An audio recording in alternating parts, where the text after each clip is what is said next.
Good morning. This is H coming at you with another tutorial video, Autodesk 2023. We're looking at the Loft tool in this video. It's kind of the one of the final ones, at least for the beginner's guide, as for Inventor, for looking at the industry certification for the Autodesk certified user. Uh, the Loft tool, one of the tools that is necessary to have an understanding about for the first level of certification. And so the Loft tool is what the topic of the video is about. And here we are going to start with some sketches.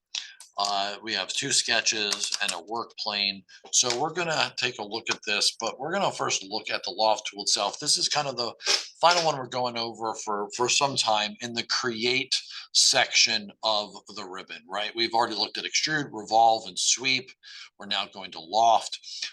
If you didn't check out those videos for extrude, revolve, and sweep, definitely check them out. Hopefully they're informative to you and help you out in your designing journey. But lofting, it creates a transitional shape between two or more sketches. Okay, so you have to have two sketches to use loft. That is number one, right? Number one, you must have two sketches. You could have more.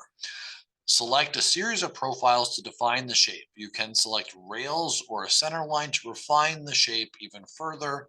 Point mapping prevents twisting. You can use Loft to create new bodies, right? So you're making new bodies in 3D shapes. You can also use this to cut as well, not just make new 3D shapes and solid bodies, but you could also use this to cut as well. So we did two sketches really quickly here. Sketch one, on the XY plane, I just drew a circle. Like it's a simple circle. We'll straighten it up. We'll make sure that it's like at 0, 0, and and 30 millimeters and all that goes up. But that's on the XY plane. Now this work plane here, this work plane is 100 millimeters from the XY plane, and that's using the plane tool that's here. And this is the reason why I did this work plane. The lofting tool, what the lofting tool does incredibly simply is you get to choose what your extrusion looks like when it begins and what it looks like when it ends. So this circle is the beginning of the extrusion. We're going to this circle is going to extrude out, it's going to add material. But because we're lofting it, we need to know what it looks like when that extrusion reaches this point, right? And what shape it's going to be, right? So with loft, we can choose what it looks like in the beginning, what it looks like when it's done, right? That is fundamentally what the lofting tool allows us to do. It allows us to manipulate and change and transition shapes from one shape to the other, right? And that's what it says in the lofting tool itself in the help window here. It creates a transitional shape, right? So it starts as a circle, it can end as a rectangle. So that's why we have this distance here and this work plane that's 100 millimeters away, because if I go to loft this, right, I need to select my sections, right? So I can select a sketch. Sketch one, there it is. Sketch two, there it is, right? Once I have these two sketches chosen, I can click OK. And there is my loft, right? It starts as a circle, it is extruding material, and it turns into the shape of this rectangle. And that is loft. Now, you can use two or more sketches. So if you have some transitioning things happening as you sketch, as you're sketching in different planes, you can have all sorts of like adjustments and changes to this. Now, the other thing I will say is this. Let's edit sketch two. I'm going to actually just delete this rectangle completely. And hopefully what remains is something I drew in there. Yep, there it is. So I delete this rectangle. I'm just making a point. This is a point right here, right? And I just made that point right there on that work plane. I'm going to finish the sketch. I'm going to do the same thing. I'm going to loft this circle, but this point here. Now you can see, oh, it vanishes. Like basically it's taking that circle and it's adding material until it reaches that point and then just comes to that point on that work plane. So this is a way to make cones and make objects, transition shapes to certain points in space, like on a plane somewhere. If you had a specific location, this point could go and measure it out and dimension it, and you could have a shape end at a very particular point in this type of pointed shape that's here, right? So very, very interesting tool. Again, this is just with 2 sketches.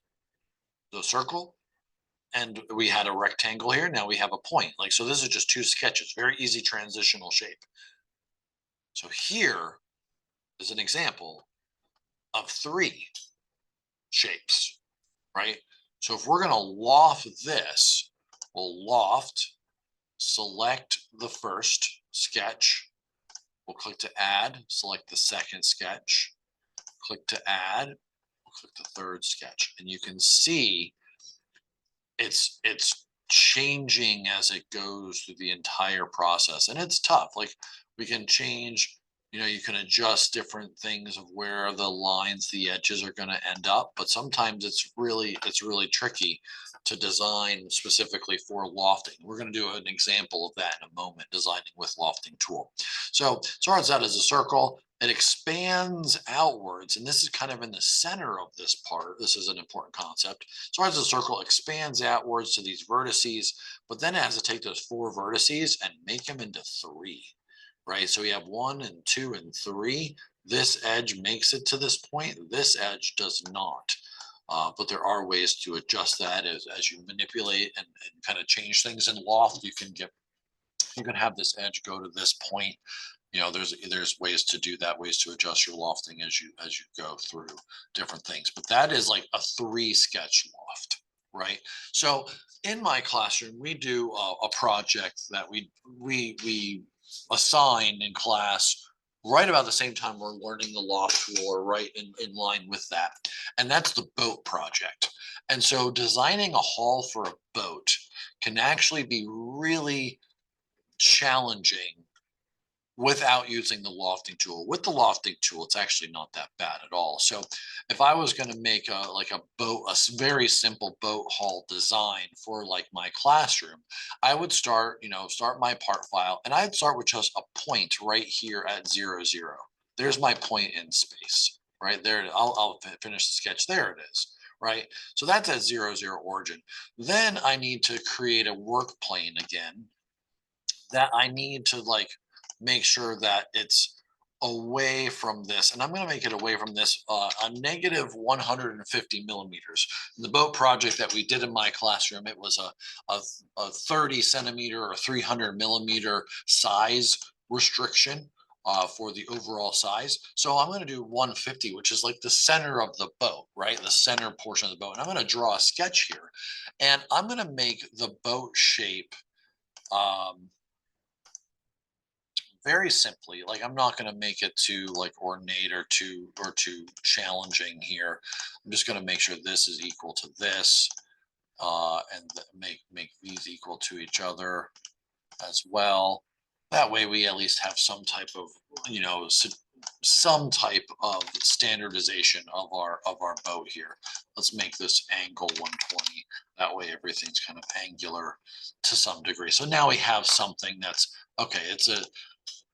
It's boat shape-esque, right? So we have our point, we have this as our center shape, which is the widest point of some boat hulls, not all of them. But in our particular instance, for the boat project we were doing in class, why not? It's not a big deal. We're going to end up 3D printing a lot of the boat hulls anyway, and going from there with our motors, etc. So once we have these 2 sketches, we need to add another plane from this work plane. And again, it's negative 150 away because we got to get to 300 millimeters. And there it is. So then we can start a sketch here. And here is where we want to add another point. And we want to make sure that it's in the middle of that boat, maybe in line with the first point that we did. Finish the sketch. There it is. So we have a point. this shape and a point. And what this is going to actually make, it's going to make a lot like a kayak shape, a very interesting shape with the lofting tool. We go to Loft, and we're going to click to add these sketches in. This point goes to this sketch 2, which then goes to this point here. And you can see it's kind of organically lofting and making this shape. And I'll hit the finish loft. And this is our shape here.